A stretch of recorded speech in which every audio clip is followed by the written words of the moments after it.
We were all taught in school that the world is made of stuff, of matter, of mass, of atoms. Atoms make up molecules, molecules make up materials, and everything is made of that.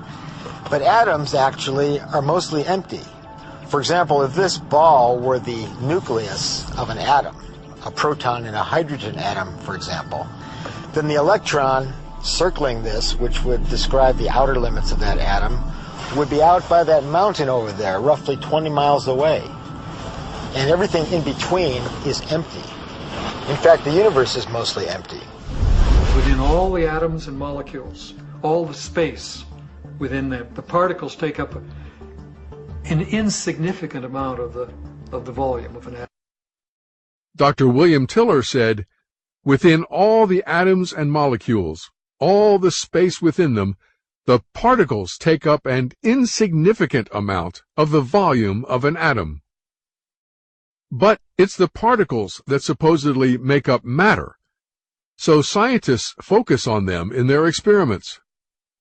And as the research continued, scientists discovered that the very small particles they were finding did not behave as they were supposed to.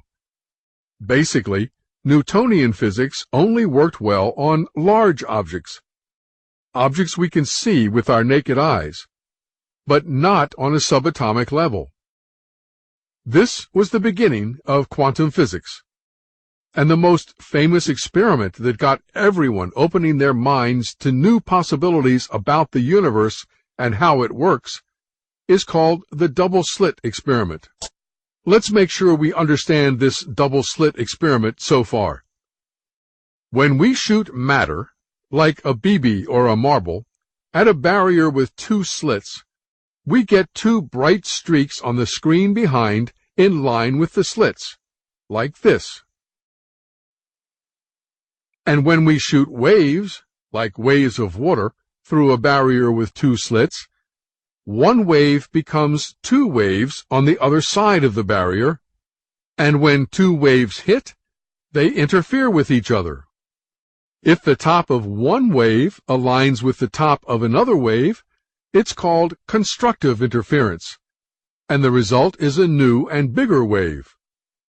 But if the top of one wave aligns with the bottom of another wave, it's called destructive interference, and the result is that they cancel each other out, and there's no wave at all. And when constructive and destructive interference happen together, you get an interference pattern on the back screen that looks like this. Now, if we shoot an electron, which we have always thought of as a particle, a little piece of matter, through a barrier with two slits, you would think we would get a pattern on the back screen that particles make, like this. But we don't. Instead, we get an interference pattern that waves make, like this. The conclusion is that electrons, which are the building blocks of what we call reality, are not solid particles at all, but exist as waves as well. In this wave form, they are called quanta, which is why the study of how they behave is called quantum physics. But that's not the end of the double-slit experiment. Let's rejoin Captain Quantum, where he... Electron is very peculiar in the sense that when you are not looking, electron can be here, can be there, or can be over there, in the corner of this room. It can be all over this room, so to speak. But whenever we look, this is the strange thing about these electrons. Whenever we look, we always find them to be in one particular Geiger counter, although we may have a room full of Geiger counters. We never hear the Geiger counter sticking all over the room. This is the fundamentally important stuff about the electrons. It was here that physicists stepped forever into the strange, never world of quantum events. What is matter? Marbles or waves? And waves of what? And what does an observer have to do with any of this? the observer collapsed the wave function simply by observing. Particles are really what they seem to be. They're momentary manifestations, momentary poppings of this deeper imaginary realm, this wave-like realm, this implicate order, as David Bohm would say it, this quantum wavy function, as quantum physicists might talk about it, in which there is no particle. There's just this waviness which can spontaneously pop out as particle. Once again, let's make sure we understand, because this is so important. As we said earlier, when we shoot an electron toward a barrier with two slits, without watching what it does at the barrier, we get an interference pattern like this. But when we watch or measure what happens at the barrier, the electron becomes a particle again, and makes a particle pattern on the screen behind, like this. In physics, this is called the measurement problem, because the nature of an electron changes when you look at it or try to measure it. It collapses from being a wave into a particle in a specific location in space and time, which is what we see as reality. This is called collapsing the wave function. Remember that term, collapsing the wave function, because we'll talk more about it later.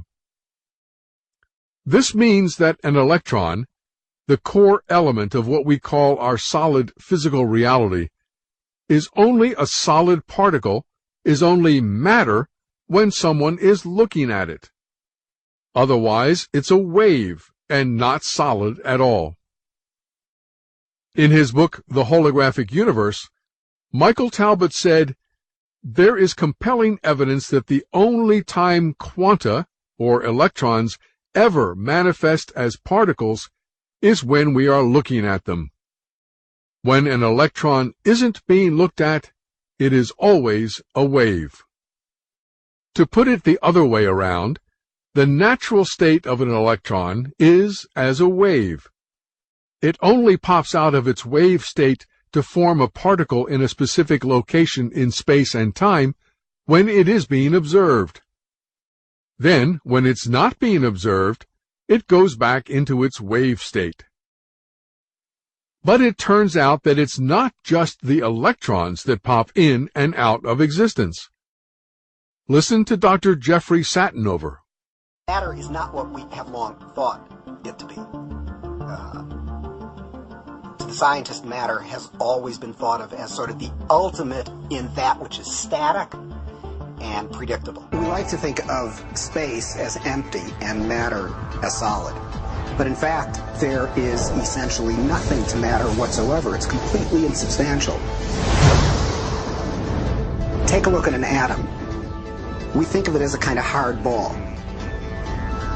Then we say, oh, well, no, not really. It's this little tiny point of really dense matter right at the center, surrounded by a kind of fluffy probability cloud of electrons popping in and out of existence.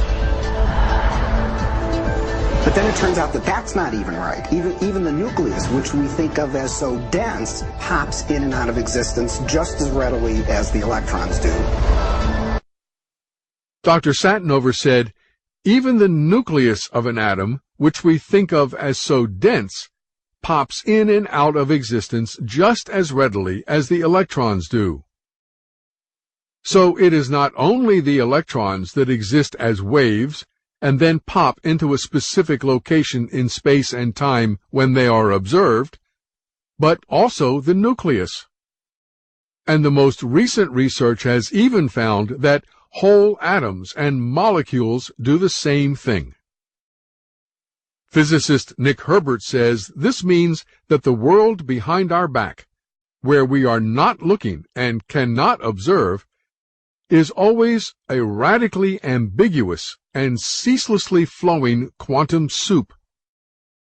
But whenever we turn around and try to see the soup, Our glance instantly freezes it and turns it back into reality. Herbert believes this makes us all a little like Midas, the legendary king who never knew the feel of silk or the caress of a human hand, because everything he touched turned to gold. Likewise, we can never really know the true nature of the quantum universe, because every time we try to observe it, it turns into matter. Richard Feynman, a physics professor at the California Institute of Technology, is reported to have said that if you really understand this double-slit experiment, you can understand all of quantum physics.